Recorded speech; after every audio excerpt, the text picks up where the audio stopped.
Welcome to Lesson 91 of Course 2 of Saxon Math. Today we're going to evaluate expressions with negative numbers in the place of the variables. This should be a review for most of us, so this shouldn't be too difficult to grasp. We've practiced evaluating expressions such as x minus xy minus y with positive numbers in the place of the x and the y. In this lesson we're going to do the same thing, but we're going to use negative numbers. And when we evaluate expressions with signed numbers, it's helpful if we first replace each variable with parentheses so that we can prevent from making any mistakes in regards to the signs. So in our example number 1, where we have x minus xy minus y, it tells us that if x equals negative 2 and y equals negative 3, then what would our answer be? Well, the first thing we want to do is we're going to go ahead and take each one of these variables and we're going to create some parentheses for each one of them. And once we do that, then we're going to insert the number where it belongs into each one, and then we're just going to solve it. Okay, so we've done that here. We've got negative 2 minus a negative 2 minus a negative 3. So the first thing you see here is that we can go ahead and we can divide these up like this. That'll help a little bit. This one here can even be divided up a little bit more, but let's go ahead and just start with it right here, this one right here. What's negative 2 times a negative 3? Well, that's 6. So now this becomes a negative 6 because we have this negative right here. And this one here, a negative 1, because there's really a 1 there even though you can't see it, times a negative 3 makes that a positive 3. And then this we just pull down our negative 2.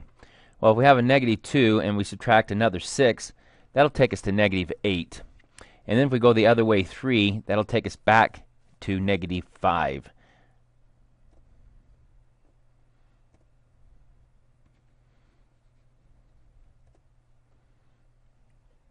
Okay, get the idea? Not too much different than what we've been doing.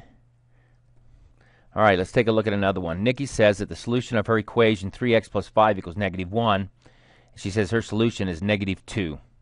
So, meaning that x equals negative 2. How could she check her answer? Yeah, just by plugging the negative 2 in for the x. So you got your 3, do our parentheses, plus 5 equals negative 1. So put a negative 2 in here. 3 times a negative 2 is a negative, and positive is a negative 6, plus 5 equals negative 1. When we solve that, it's correct because negative 6 plus 5 is negative 1. So negative 2 is the correct answer.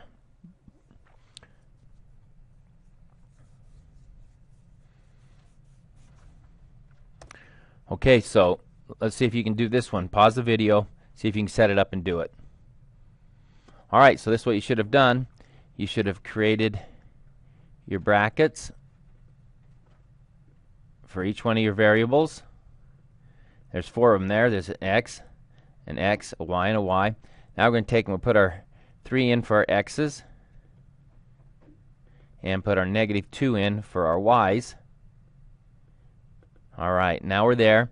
Now we're going to go ahead and split that up so we can drop it down into our funnels. This 3 is going to drop down into a 3. You still have your plus there. And then you've got 3 times negative 2 is negative 6. And a negative 2 and a negative is a positive 2. So you have a 3 and a 2 equals 5. And then we have minus our 6, so it would be negative 1.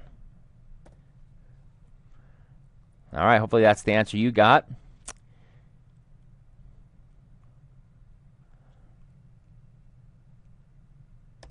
Okay, let's try another one.